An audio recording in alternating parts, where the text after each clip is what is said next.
Hello and welcome to a very special edition of Far Beyond the Stars. My name is Nick Lynch, and with me, as always, I've got my faithful commanding officer. Well, I should say I was your commanding officer, but we'll go into that a bit later on.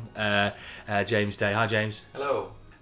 We've come to London to attend a very special concert video thing. Extravaganza. Yeah, it's like half concert, half video clip show at the Royal Albert Hall, Star Trek The Ultimate Voyage, which was quite a spectacle.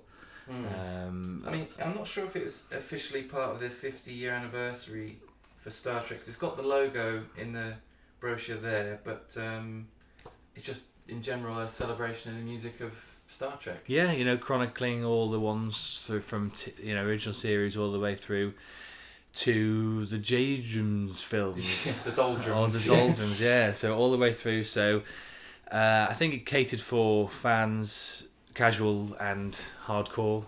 I don't know where we fall in that. Probably towards the middle. Towards the middle. Hey, well, we'll find out later. We were actually a little bit outgunned when it comes to we got out nerded at quite a few occasions. But we made the we made the trip down, and the Albert Hall is a magnificent building. I've never been in myself, and I don't think you have either, James. No. So when you're in there and we've got some fantastic seats, pretty much bang in the centre on the circle. on the front on the circle. Yeah, so we could see the video screen. It's about 40-foot screen, something huge, and a full, I don't know, 70, how many? London Symphony. It's like 70 pieces. Philharmonic. London Philharmonic. So we spent the weekend down here. We've got a hotel quite centrally, and we've spent the past couple of days seeing all that London would give, would offer us, from people going crazy setting fireworks off in the street to people driving at us on motorbikes. Yeah. But it was Halloween, so anything goes. That was I think why things were more crazy than normal. People dressed up, huge crowds of motorbike drivers. It was quite, especially when we put on because we went a little bit in costume to the actual performance. It looked like on the tube on the way there that we'd had some crazy all-nighter, and we were just coming back from our fancy dress party or whatever. But we decided to get in the spirit of things and put a little costume on. James had spent a lot more money than I had on my costume, because I was just like, I spent a lot of money getting down here, so I've only really got a tenner to spend on my costume. So I found a rather fetching spandex number, which you'll probably see photos of on the Tumblr, and which was quite fitted. Well, which is quite apt, considering the early uniforms were quite fitted themselves. Bodysuits. Yeah, I was thinking of going as the skirted male from the first season of TNG, but I decided against it. But play a bit safe. It took me forever to find a wig that was right for. And you were Riker. To clarify, I wanted to go as Riker, and James obviously being Picard, and I had the beard for it. We both had no hair, so obviously one of us had to go as either. And Riker being one of my personal heroes, and I was trying to find. I was tempted to take a chair with me so I could do the Riker maneuver wherever I was positioned. I made sure my trousers had adequate crotchal give for me to sit down, splay-legged on a chair. So we went to. We got on the tube, and when we got there, we were thinking, I hope some of the people are in costume. Yeah, we were a bit disappointed with that. Like, we only saw maybe a dozen or so people in costume, like less than 20 probably, really, in like real full-blown costumes.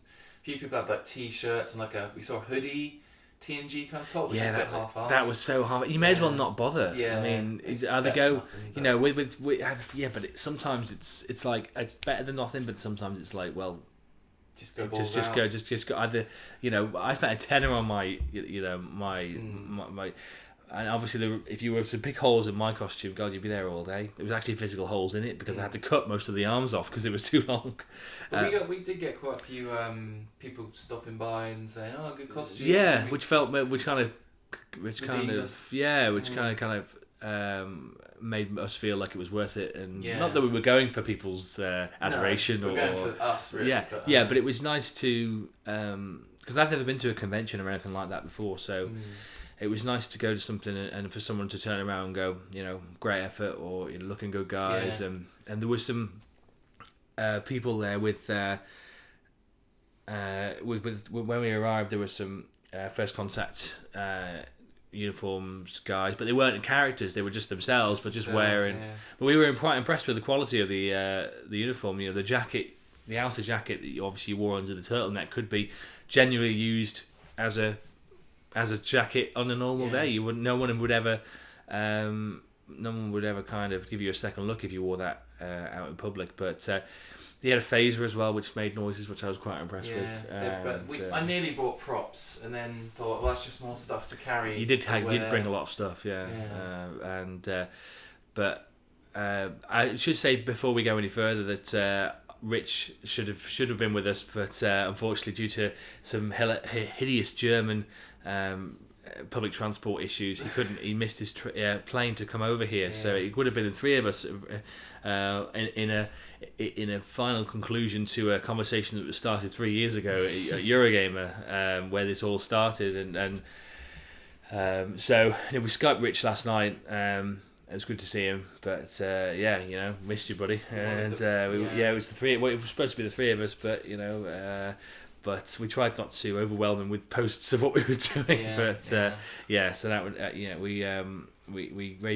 we gave a nice glass of Canard for him, but so we got a few people coming up to us outside, wanted to take photos with us, which was pretty cool. I think part of the attention we got though was because so few people were dressed up. It was like we thought maybe like 25%, of people would be dressed up at maybe, least, but it was like at least like not even 5, maybe 2-3%. There was no one in like full prosthetic org outfit. That was I was looking forward to that. There was just people that there were who could get away with easily wearing an outfit, just putting different clothes on, really, and which is it's what we did. We saw a couple of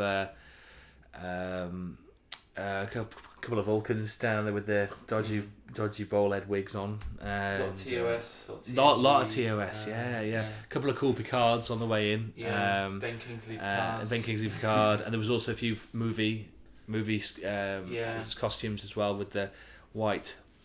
What's like the rip, like the sort of thing you rip open. You clip down. But my theory was that it was the Royal Albert Hall, so maybe people thought, well, we can't really dress funny because it's a bit more distinguished here than just like a video games live concert or a Zelda concert. That stuff I've been before where loads of people did dress up, like almost 50%, I'd say. Probably Zelda concert, there was up there. So maybe that's my theory of people. I don't know, but then you didn't see anybody in top hat and tails or tuxes, did you? You saw people in t-shirts and. I know we were on the matinee, so we were on the 2:30 showing because there were 2 showings on the day. So you never know, there might have been more people coming in the evening in costume. But judging by our scans of social media last night, though, we barely saw anyone in costume on their. Apparently, according to a couple of guys, we were kind of the best dressed of the day. But so we went to our seats, and then we obviously you have to stand up whenever anyone comes past you. So we stood up, and I tried to take my wig off as soon as I could, but I realised that I think couldn't do it until the lights went down.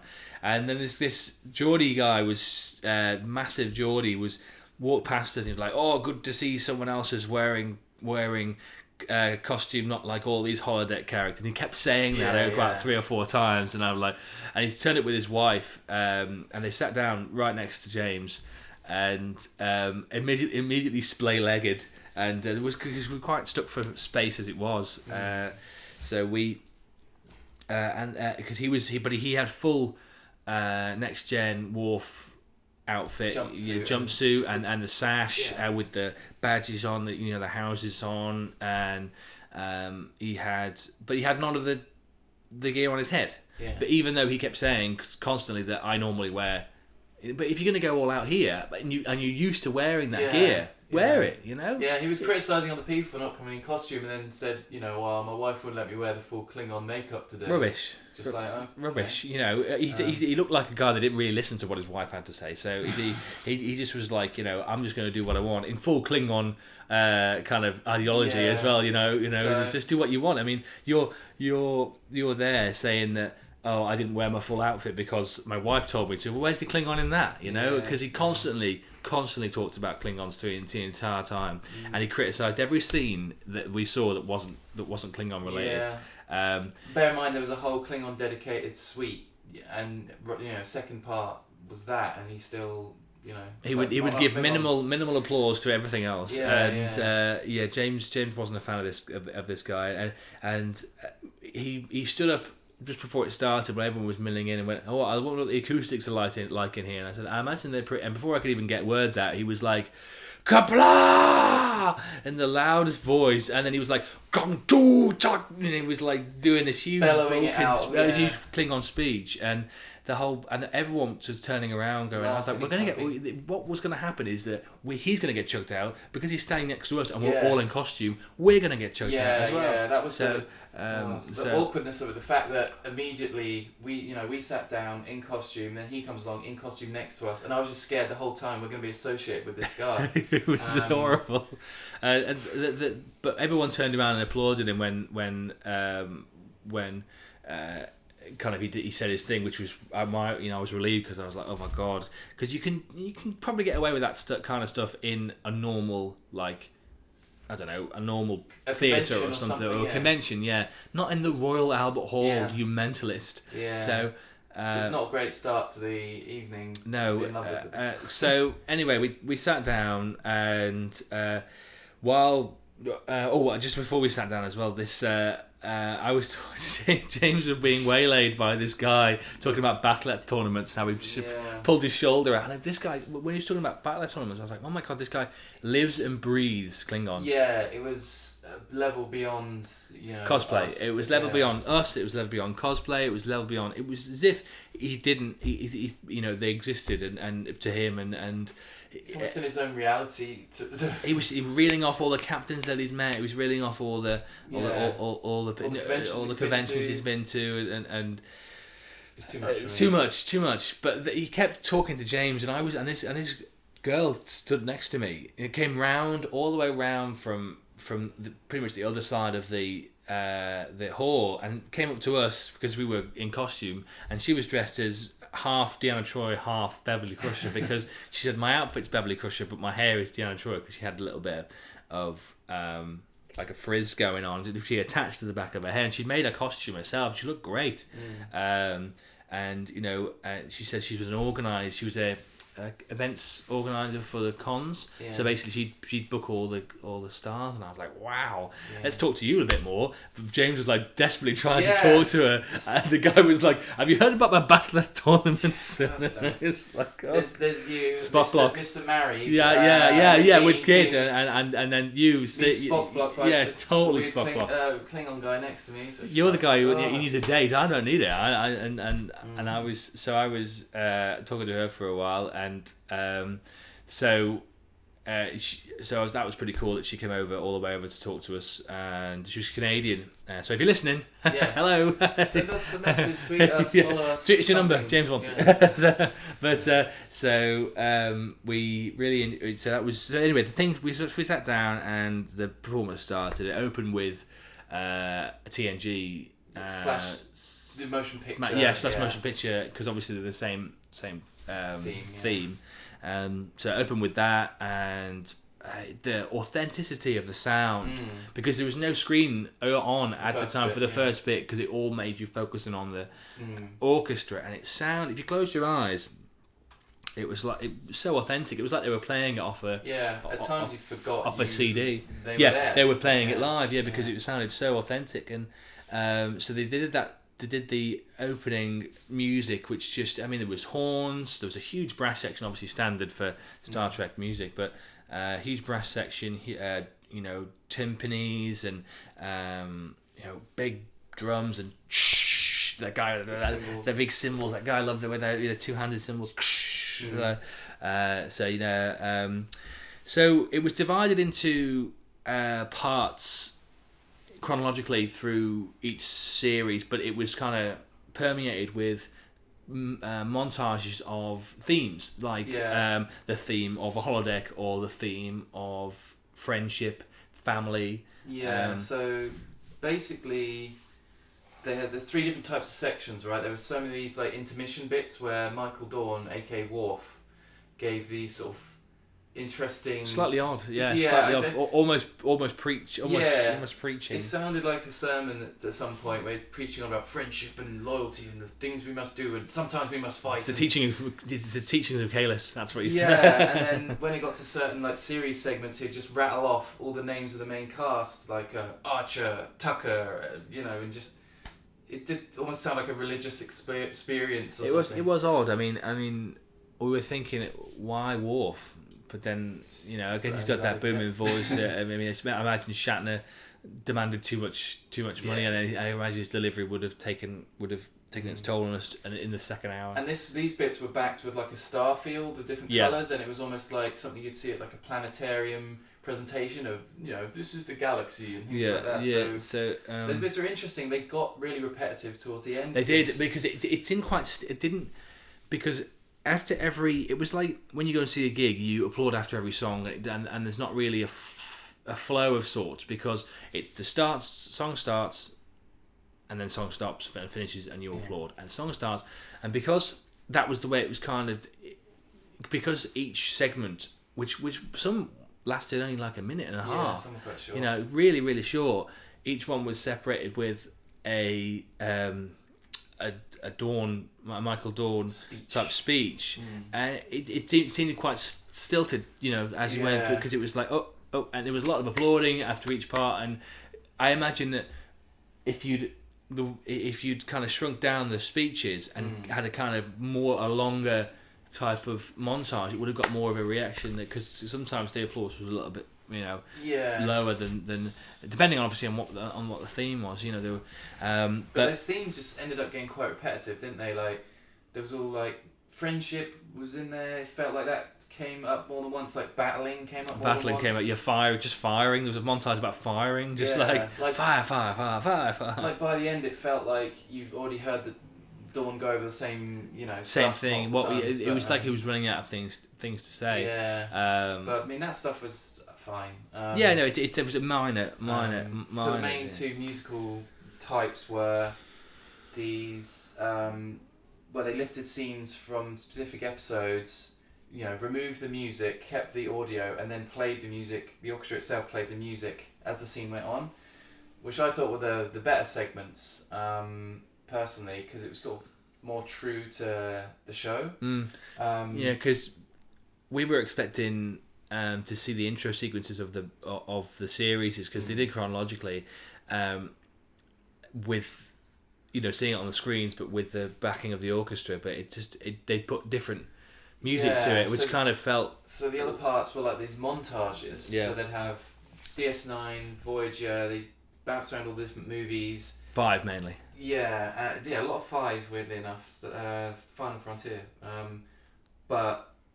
So they'd play these themes that you recognise from a specific movie or TV show, and then just not just go through all these clips from all the different from across the franchise, which is really jarring, because you associate exactly the DS9 music. It kind of you want to see that the comet, and see the runabout flash just at the moment where the music hits, and that stuff just wasn't there, and that it was kind of unsettling for a lot of it for me. It messed with your head, because you're so used to seeing it that way, and you were like, oh, okay, well, and that we're not alone with that, because we did see on Twitter, a few people did say, well, if you're going to play DS9 theme, show us DS9 intro. And the Voyager segment had no Voyager clips at all.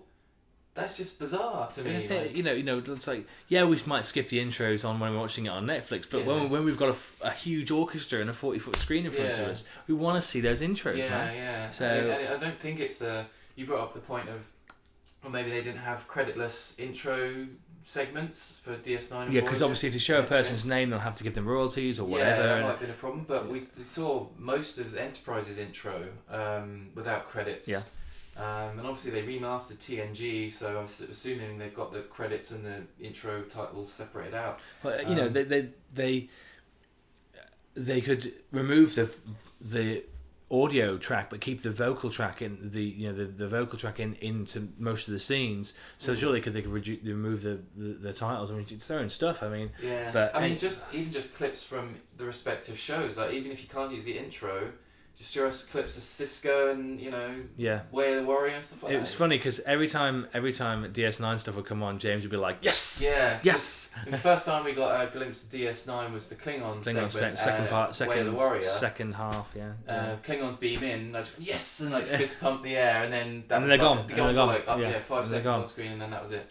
But so as well as doing obviously the themes for each different shows, they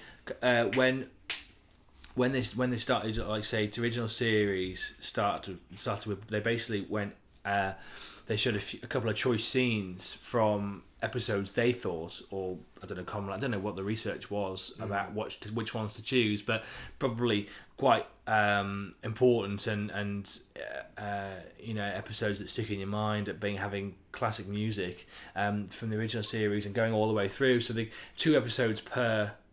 Pretty much. There was that speech from Kirk, though, as well, from an episode that's not exactly a well-known episode, but it was a good speech about risk is our business. That's Doomsday.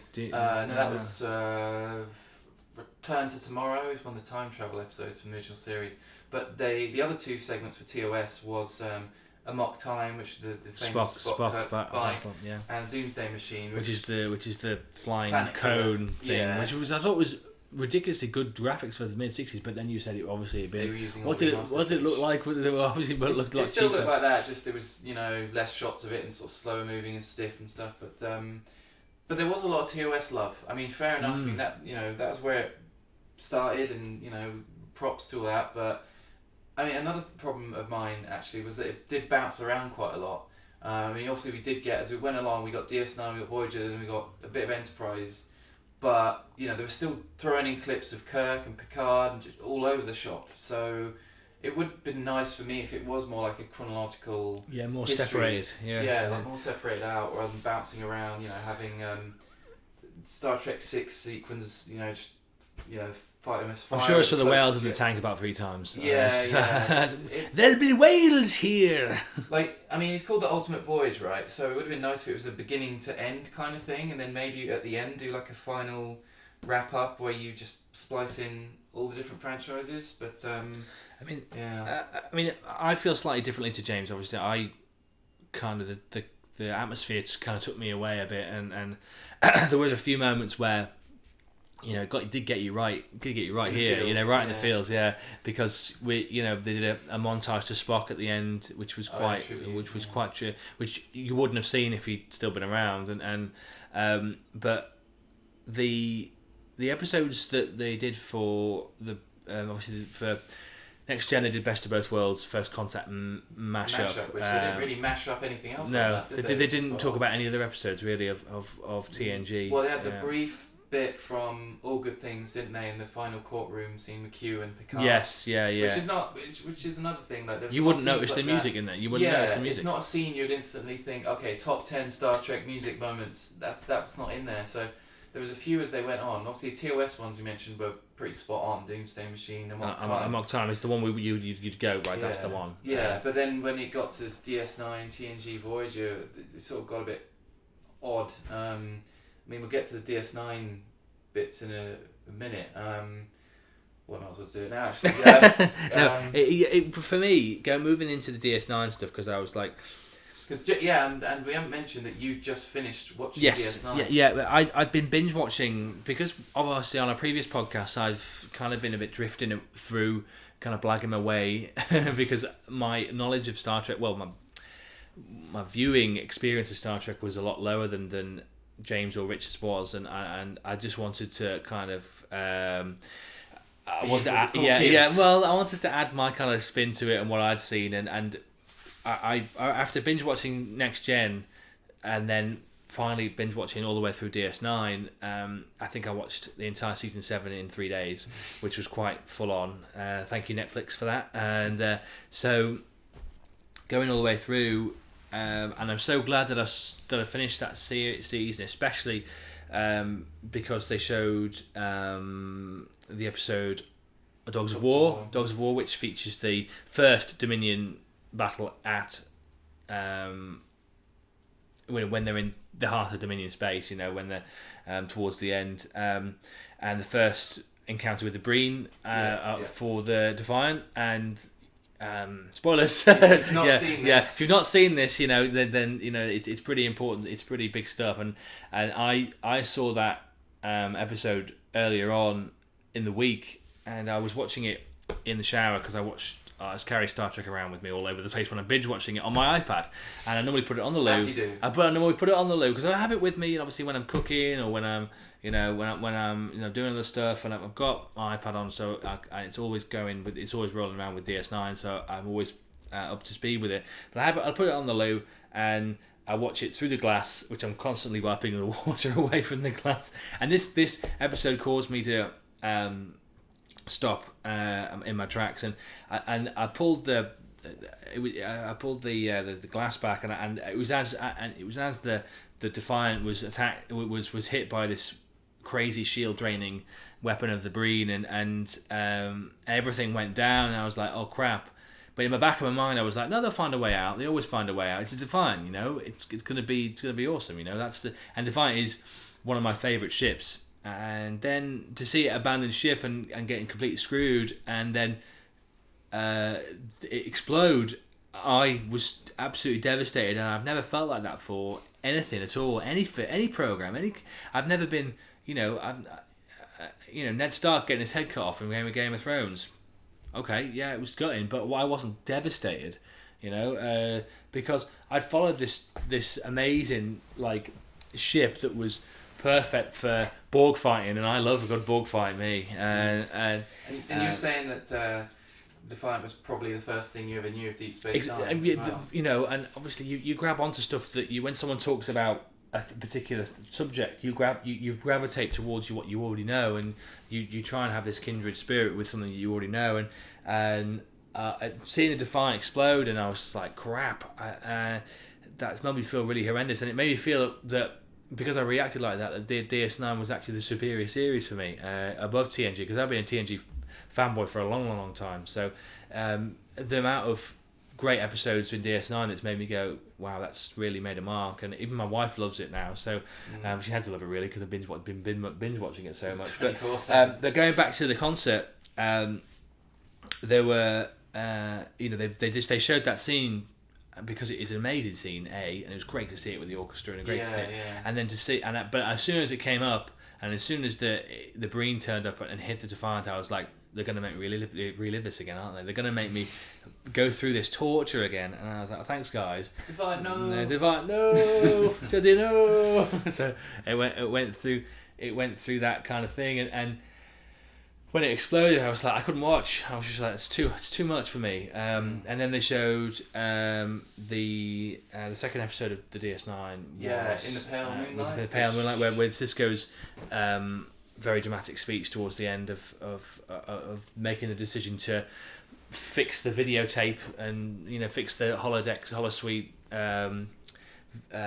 program to make it look like the Romulans are going to attack the Dominion, when actually it was fake. To make the Romulans join the war. Make the Romulans win, but in fact, obviously, that Cardassian guy, that guy saw right through it, didn't he? That Romulan saw right through it, and he was like, "It's a fake!" Yeah. I was like, "It's a fake!" Yeah. And then that's a good. I mean, when you think DS9, that's like top 5 episodes probably. But then again, it's just one of those scenes where you're like, well, I don't remember the music so much. I remember the actual what was going on, the plot and the delivery and things like that. But I really wanted to see The Visitor, because that had a really sort of bespoke, soundtrack to itself. I mean, sometimes Star Trek gets a little bit generic, or they reuse music cues they did a lot in the original series, but something like The Visitor and some of the more action heavy episodes like Way of the Warrior, I was expecting more of that, and some of the scenes, like the Voyager scene was quite odd.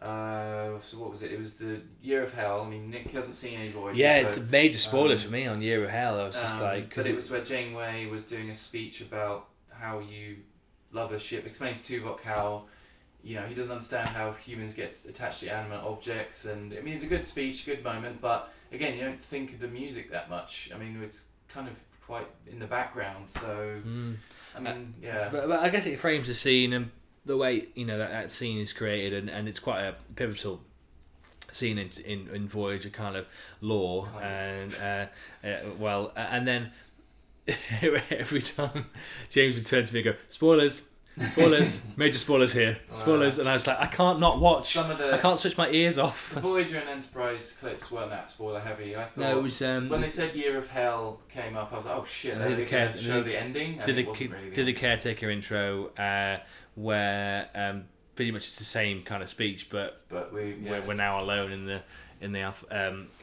Delta Quadrant, and and then the Enterprise episode was weird. This beginning one, one of the first season ones. One of the first seasons. It was Mayweather's when he just learned his dad died, so it was a sad scene, really well acted. And again, it's just the music. I mean, when you're watching it on TV, you don't hear the music. Obviously, it does accentuate the scene, and if it was completely silent, you'd be like, "This is really odd." But it's just not what I would think of from a choice Enterprise episode. I think of some of the battle stuff or some of the later season stuff. The second Enterprise clip was I said spoilers to you because I saw the name of the title. Oh shit, this is like the second from last episode. So are they going to show some dramatic, climactic moment? But it was like a Archer speech, if anyone's seen the episode, towards the end of that. So, but again, it just didn't seem like a great moment for the music. But I mean, again, it's I have no idea what the process was of choosing these clips, and I have no clue about music and how to make it, so take that with a grain of salt. But just going in, there was just a few things I thought they would hit and they didn't. Like say for Enterprise, they didn't have the intro theme, which you can sort of you can figure out that maybe they didn't have the rights because it was a licensed song. As licensed song, yeah. But they didn't then have Archer's theme, which is basically the secondary theme, which is the outro music, and was used in the early seasons quite a lot. So that was just a weird omission. Very little. I mean, Deep Space Nine, Voyager, and Enterprise kind of got short shrift, didn't they? It was very TOS heavy, very movie heavy. J.J. Abrams stuff, despite having its own concert last year at Royal Albert Hall, still got quite a big at section. least one section, and every time I saw footage from the Abrams stuff turn up, I just nodded my head. You could hear him sighing next to me, just like get that shit out there. There's so much good stuff to get to, and it's had its own concert. I don't want to see it or hear that stuff. Yes, fill the bit. Fill James's ideal world. He would have taken those Abrams stuff out and filled it with more DS9 stuff. Yeah, DS9 man just doesn't get enough credit even at this concert. So, but I mean, a few scenes like the final scene of DS9 zooming out of the station, and they had Odo and going back to the Great Link. Yeah, those were the only two bits from the last episode really, and they were so short. That was really disappointing. There was the gore into the Par Wraiths was there as well. Yeah, like, yeah. The blink and you miss it kind of. Oh, that was a blink. That was really, and We've I didn't actually realise this until now. Looking at the program, it does actually have the whole set list from both acts. Oh right. Oh, there was also some guest conductors as well. So watching. So we had, which is probably my favourite segment actually. Music from the Inner Light. Yeah. So it's the one where Picard lives the life of a guy from a civilization that was destroyed, thousands or hundreds of years ago, and so I believe it was Jay Chataway who composed that for the episode, and he did this full version of it. But again, they used montage clips from all different shows, so it wasn't just, there's very little from that actual episode in there, which again is kind of odd, but they sort of, I think they went with a theme of like family or togetherness or something for that one, so you had all these heart-wrenching moments from all different series, so it did fit a lot better, I thought, than most of the other montages they did. So that for me, probably the single best moment. And then the other guest was let's hope I don't get this wrong, but Ron Jones, I believe, who did, the segment he did was, I mean, this is interesting to get your opinion if you think this was a kind of a weird waste of time. It was music from the PC Star Trek game, Star Trek Starfleet Academy. Well, I think you were the only person in that auditorium that would know that really, because even the Klingon guy next to us, who was like mega ultra fan, he turned to you and I said, "What was that from then, Pet?" Yeah, so I mean, I only knew what that was. You'd have only known if you read the program or went on their Facebook page, because there wasn't any footage for this one. No. Presumably they can't get the gameplay footage from Interplay or whoever, if they still exist, who made the game. No. That was weird for me, because that guy played the shit out of that game in late 90s on PC. And it was nice to hear, but I'd rather have them just another DS9 segment. I mean, I guess that's just because Ron Jones really liked that music, and I guess he's never had a chance to use it ever again because it was part of the game. So nice, but again, many other things I would have rather had there. But, it is weird how they put it in, because obviously we're assuming this, but obviously it's weird that they put it in, with possibly the knowledge that not a lot of people would have got it. Yeah, I mean, it's quite a niche. It is quite. It's maybe a risk to put that kind of stuff in. But yeah, again, I would have gone more stuff from TV episodes, because there was an alarming lack of TV stuff. So in summary, take J.J. Abrams stuff out because they had their own concept. We don't know. Take the video game stuff out because not enough people will relate to it. Yeah. And less. I mean, they pretty much hit all the main themes from all the movies. Yeah, all the movie themes. The Klingon thing got its own. Yeah, Klingon thing got its own. That got the First Contact stuff was, and the Insurrection stuff was awesome. It's just like, because it really made you feel like, God, the best thing about Insurrection was obviously the music. Same with Generations as well. The best thing about those things were nothing what you were seeing, but it was what you were hearing, and it was quite impactful at times. You were like, wow, and because some you could kind of judge by the amount of applause at the end of each segment how kind of it touched people, and some of the scenes were like, it was almost raucous, the applause. But it was ups and downs, so that was the only problem. Yeah, it wasn't a constant. That's probably the Starfleet Academy that probably got the least applause, because again, nobody really got it, and they didn't show on the screen what it was just the Ultimate Voyage logo, so people were left probably scratching their heads a little bit on that one. What's this one? Yeah, let's go to the loo. But I mean, if they'd, again, it's just down to the video presentation for me. The music was all top notch, but yeah, if the montages were just different and focused a bit more on the product that the music we're listening to came from. So Star Trek 6, can we see Star Trek 6 footage, please? Then it would have been perfect. But yeah, for me, that sort of knocked it down a couple of notches. They did finish on the original series theme, which I knew they'd save to last because they didn't do it at the start, which would then be the logical place to put it. And that was good. So it kind of rocked up version of... they started off sort of normal and then sort of got more epic, and then sort of brought in some crazy drums and rocked it up at the end, and that got the most applause. But yeah, so they did.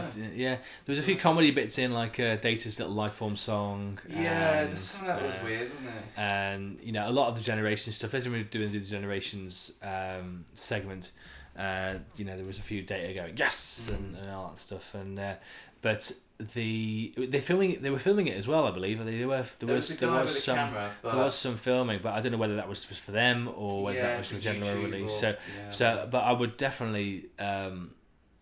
If it came out on Blu-ray, I would buy it. Because for posterity more than anything, to say that we were there.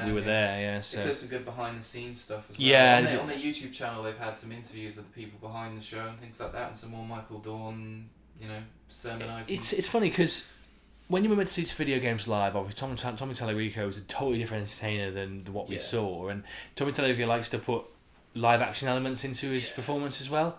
That is an extravaganza. And that kind of makes it stand out. I mean, I had a lot less negative things to say for video games live than I did for this. Now, don't get me wrong, we loved this today. This was great. Still good, it's still good.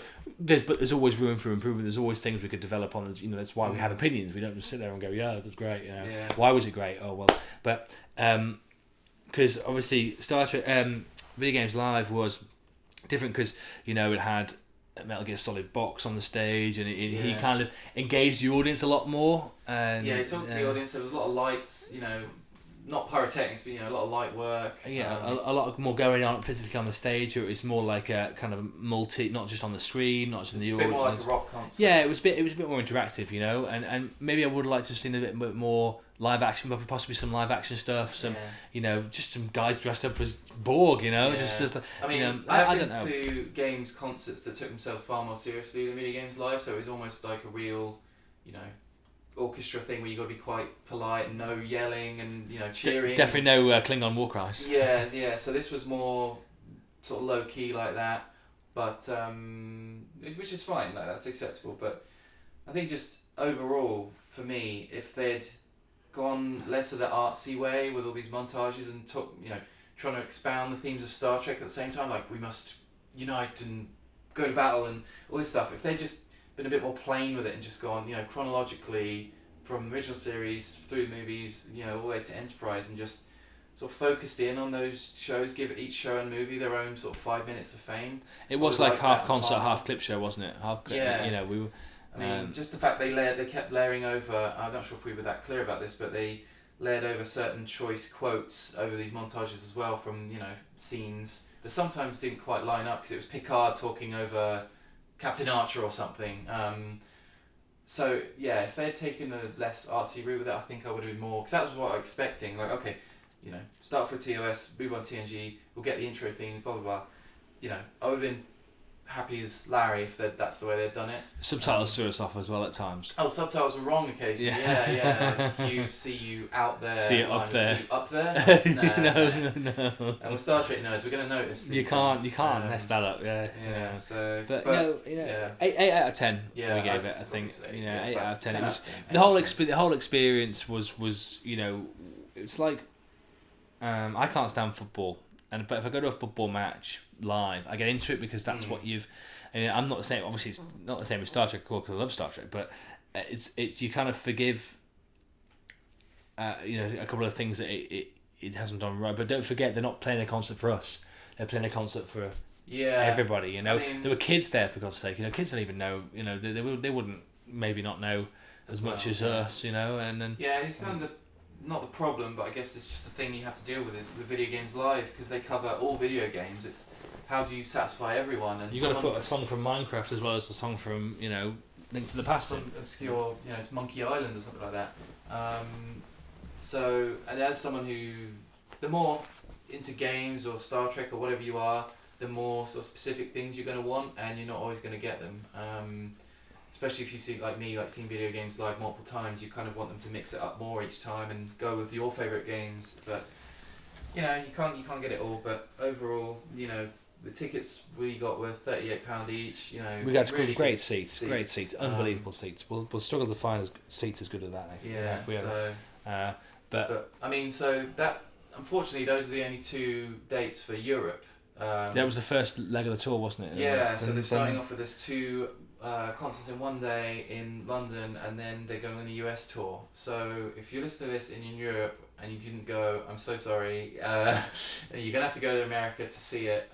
Let's hope that they bring it back and do a wider tour. Yeah, they might do it something different next year, then, because obviously this is the first time they did it. Yeah, I wonder. I don't know anything about the organisers. Cine concerts. Well, it's on the same vein as, obviously, while we were waiting, we saw a few trailers for different things that they were doing as well. They're doing, Gladiator. E.T. E.T. So they're basically doing you watch the full film, but the audio track is deleted and replaced by the orchestra, which I sounds amazing. I'd be down to see more. I definitely like Indiana Jones with. Yeah. I mean, that is. You got no excuse. It's not that's not going to be a clip show. That's going to be a full on. Yeah. And there's certain themes to that you're like, you know, it's John Williams. Isn't I would pay a lot of money, because I was really looking forward to seeing a lot of First Contact stuff in this, because I didn't see any Star Trek movies in the cinema apart from the first J.J. Abrams film.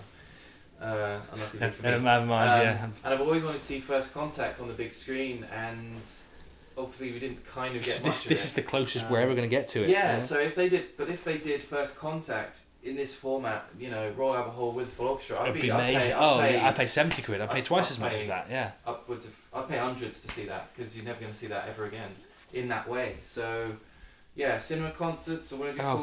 Oh God, you just made my hairs in the back of my neck go stand up on there. I definitely do that. I mean, if they did DS9, like that finale episode or something, or it's an hour and a half, isn't it? Yeah, you know.